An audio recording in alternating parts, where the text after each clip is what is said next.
When it comes to joint health, you'll have a lot of people who are associated with various methods saying, oh, you should do this method of strength training because it's so much better for your joints than this other method. But when it comes down to what's really helping or hurting your joints, is it really about the barbell on your back or the calisthenics routine that you're following?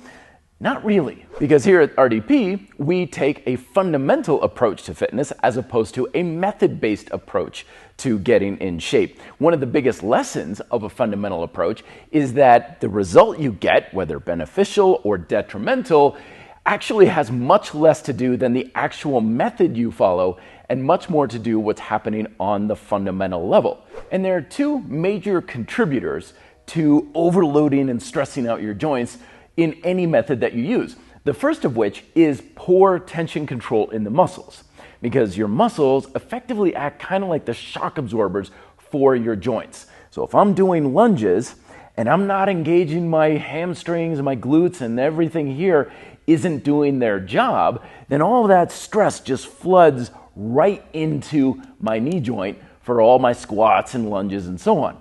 But if I can engage these muscles to a much higher degree, it effectively pulls out the stress from the joints.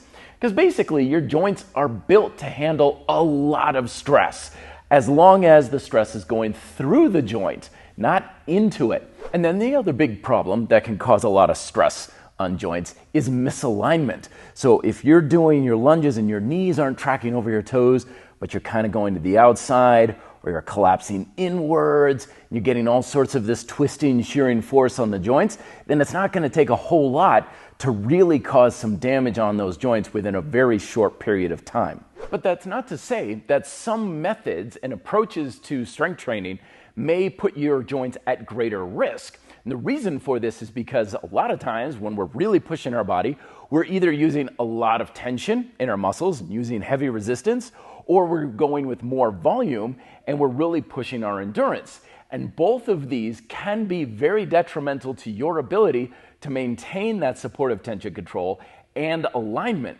And therein lies the real value on taking a very highly technical approach to our training. Yes, we want to test the stamina of the muscles in order to kind of create that endurance and burn it out, hopefully maybe creating a hypertrophic response. And yes, we want a lot of tension in the muscle to make it a lot stronger.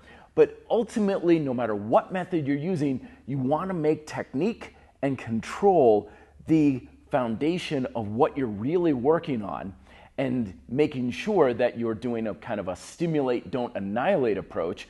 And that way you'll have the protection for your joints while still pushing your muscles to a higher level of capacity. So the good news is you can practice most anything you like and still have strong, safe, stable joints, even if it's things like Olympic lifting and powerlifting.